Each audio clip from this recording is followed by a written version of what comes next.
donc d'être, comme l'a demandé le président de la session, être assez bref et assez rapide, on va dire. C'est difficile, on le sait, de traiter une question aussi problématique telle que la crise migratoire ou la relation entre la crise migratoire et la radicalisation politique en Tunisie en 10 minutes ou en 15 minutes, mais je vais essayer tout de même donc de dessiner un petit peu la morphologie de cette relation, la structure de cette relation entre les deux concepts, on va dire, ou plutôt ces deux composantes de l'actualité, ces deux composantes centrales de l'actualité politique tunisienne. On est certain que la Tunisie subit, que la Tunisie connaît depuis quelques années, on va dire, une dynamique de radicalisation politique claire et nette qui prend une allure constitutionnelle claire depuis 3 ans, depuis le 25 juillet 2021, et on est certain que la Tunisie se trouve au cœur donc d'une crise migratoire méditerranéenne. Je reprends le terme qui a été utilisé par mon collègue Siadel. La Tunisie se trouve bel et bien au beau milieu d'un engrenage géopolitique nord-sud. Et donc, je pense que la relation entre les deux concepts se veut évidente. Bien, lorsque je dis radicalisation politique, je ne parle pas des radicalisations politiques en Tunisie. Il y a des radicalisations, des formes de radicalisation politique. Je parle bel et bien de cet dernier épisode, de l'épisode, on va dire, populiste, antidémocratique, anti-élitiste, clairement prononcé, et bien sûr qui arrive au pouvoir, qui est clairement au pouvoir depuis les élections de 2019. Donc c'est de cette radicalisation, c'est de cette dynamique que je parle. Lorsque je dis crise migratoire, bien entendu, je ne parle pas non plus des crises qui ont touché la Tunisie depuis pratiquement 2011, mais je parle de cette crise actuelle avec les aspects politiques qu'elle prend, cette crise qui prend l'allure, on va dire, en Tunisie depuis le fameux mémorandum qui a été signé entre la Tunisie et l'Union européenne. Je ne sais pas entre la Tunisie et l'Union européenne ou entre la Tunisie et l'Italie, mais on va dire institutionnellement entre la Tunisie et l'Union européenne. Donc c'est de cette crise migratoire que je parle, la crise migratoire nord-sud dans laquelle la Tunisie se veut, où se trouve un pays de passage, un pays de transition, mais aussi une partie prenante, malheureusement, de cette crise. Bien, mesdames, messieurs, cette présente communication n'entend en aucun cas démontrer une relation binaire, on va dire, voilà, encore moins établir une équation corrélative entre ce que nous considérons aujourd'hui comme deux évidences de l'actualité politique tunisienne. Autrement dit, je ne fais pas partie de ceux qui disent qu'il y a un rapport de cause à effet entre la crise migratoire et la radicalisation politique de type populiste en Tunisie. Et je ne crois pas que les deux concepts agissent de pair, voilà, qu'ils font partie, en fait, on va dire, d'un tout. Que lorsqu'il y a une crise migratoire, il y a obligatoirement donc radicalisation politique. Alors pourquoi je n'établis pas cette relation et pourquoi je refuse justement cette relation? Eh bien, pour 3 raisons. 3 raisons que je vais citer très rapidement. Premièrement, une raison très constatative qui me paraît la plus évidente qui soit.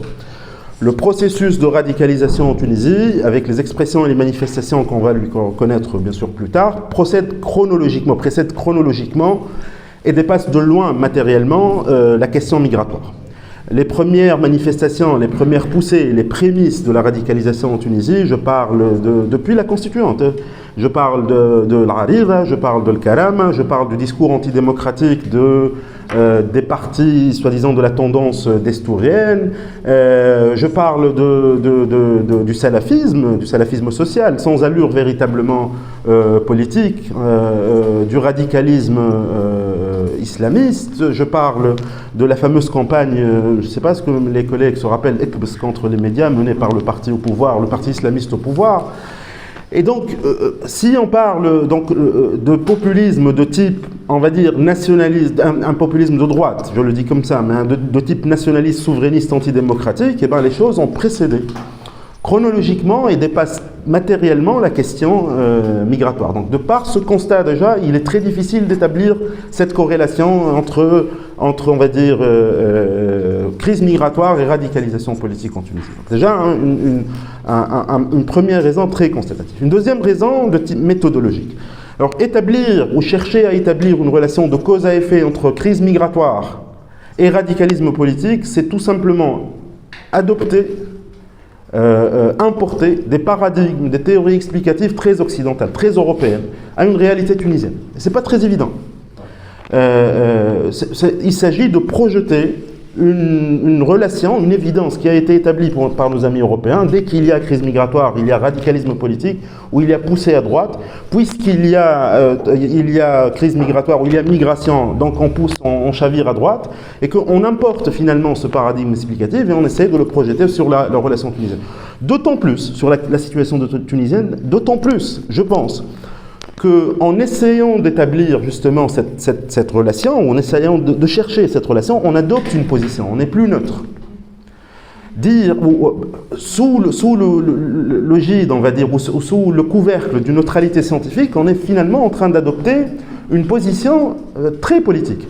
Lorsque j'essaye de prouver ou de chercher qu'il y a une relation de cause à effet entre migration, crise migratoire et radicalisme politique ou poussée à droite, c'est qu'en quelque sorte, je suis en train de dire que la migration cause véritablement, la migration ou l'immigration est une cause de radicalisation politique. Donc je suis en train d'adopter une position politique, sous couvercle de neutralité.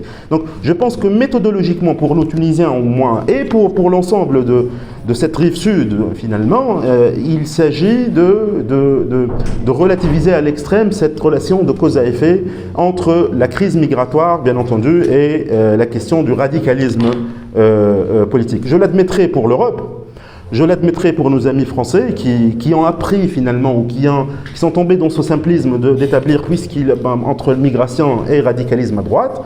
Je ne le sais pas, je ne suis pas aussi certain que cela pour la situation tunisienne. Alors troisièmement, la troisième raison pour laquelle j'établis une séparation entre la crise migratoire et le radicalisme politique, ou la radicalisation politique, c'est une raison matérielle pour nous en Tunisie. La radicalisation politique en Tunisie, que nous entendons fondamentalement aujourd'hui comme la massification, on va dire, d'un populisme antidémocratique, plébiscite et anti-élitiste, dépasse la question migratoire, tout simplement. Dépasse de loin la question migratoire. Alors, essayer de trouver une composante, une manifestation, on va dire, nationaliste, xénophobe, voire raciste dans ce populisme que nous vivons, c'est une chose. Mais essayer d'expliquer carrément cette poussée radicale, cette poussée populiste par la question migratoire, cela revient à un simplisme explicatif. Cela revient tout simplement à estomper, à cacher tout cet arbre, ce forêt finalement de populisme par le petit arbre de la crise migratoire, qui est une crise, à mon humble sens des choses, très simpliste. C'est une projection artificielle, nous cachant véritablement les véritables dynamiques, les véritables moteurs de cette radicalisation populiste que nous vivons en Tunisie, et on va s'adonner à tout ce simplisme, c'est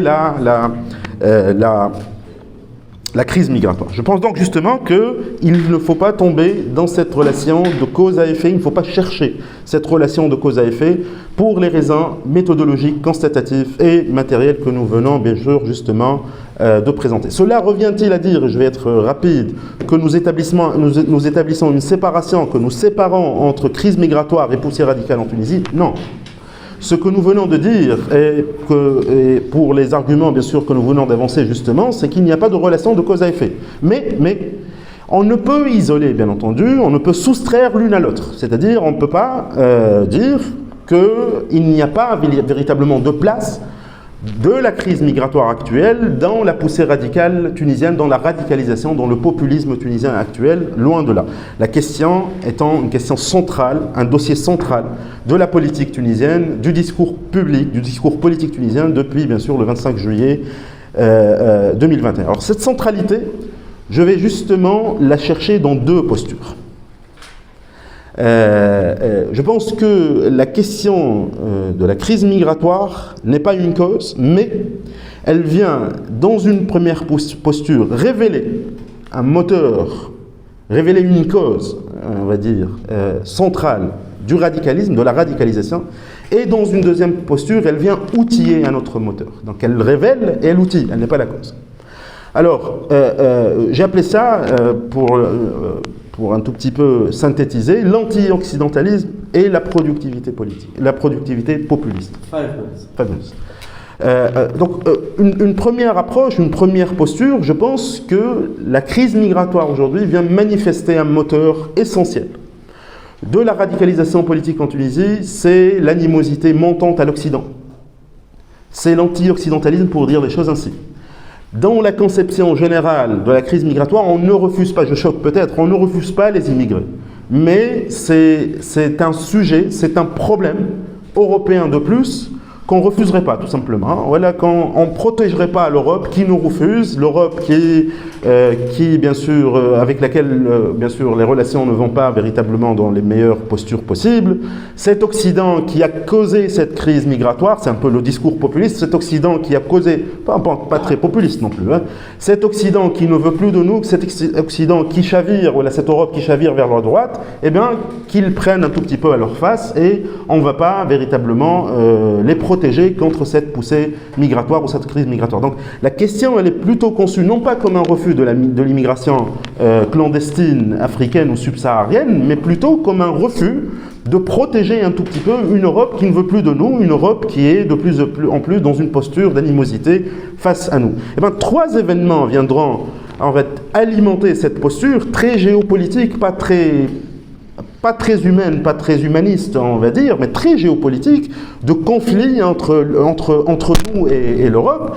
Premièrement, c'est l'arrivée d'un personnage central dans la vie politique européenne, à savoir, central pour nous, hein, Madame Meloni, qui vient confirmer cette posture, qui fait tomber toutes les conditionnalités, qui le dit haut et fort, nous concevons ce Maghreb comme étant une géographie tampon, comme étant une géographie pour conserver finalement l'immigration, pour protéger nos frontières, et on n'imposera rien, on vous donnera de l'argent, etc. Donc ça vient alimenter un tout petit peu cette posture géopolitique. Deuxièmement, et je le rappelle bien entendu, la question des quotas de visa français imposés aux Tunisiens, qui vient alimenter encore une fois ce discours d'animosité finalement. Et troisièmement, bien sûr, le 7 octobre 2023 qui vient encore embraser cette concurrence, on va dire, embraser cette animosité nord-sud. Et donc c'est la première conception, je pense, du dossier migratoire, et je pense aussi que le dossier migratoire s'articule principalement dans cette optique-là,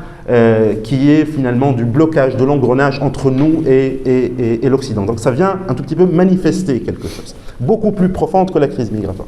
La deuxième, et je termine avec, c'est ce que j'ai appelé la productivité politique de la crise migratoire. La productivité politique pour le populisme de la crise migratoire.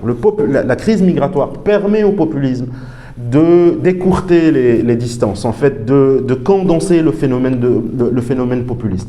C'est quelque chose de très productif, de très efficace, et d'où la surpolitisation, la surofficialisation. Je rappelle le discours de février 2023, qui a été une bifurcation finalement du traitement public de la question migratoire. Donc ça permet au pouvoir tout simplement de réaliser des buts qu'il réaliserait beaucoup plus difficilement en utilisant d'autres alibis, en utilisant d'autres causes. Donc, pourquoi ? Parce que la crise migratoire permet premièrement, je reprends ici le terme de Chantal Mouffe, de constituer ce bloc national, nous et eux, donc de dépasser tous les clivages nationaux finalement, socio-économiques, classistes, idéologiques, sur la position démocratique, et donc de constituer ce bloc, nous les Tunisiens, qui sommes bien entendu menacés par cette crise migratoire. Ça permet aussi de condenser ou on va dire, de renforcer le discours anti-élitiste, et ça permet bien sûr très contextuellement, c'est un classique de la vie politique tunisienne, de renforcer le volet sécuritaire dans la gestion publique. Donc c'est quelque chose qui vient outiller un discours populiste. Je ne dis pas qu'il n'y a pas une crise migratoire, je ne dis pas que je viens de dire que l'anti-occidentalisme est obligatoirement un populisme, non, pas du tout, mais je pense qu'il n'y a pas une relation de cause à effet, il y a tout simplement une crise qui vient au carrefour de deux mécanismes de radicalisation. L'anti-occidentalisme, elle vient le manifester, et le populisme, et elle vient l'outiller. 15 minutes ? Parfait. Thank you.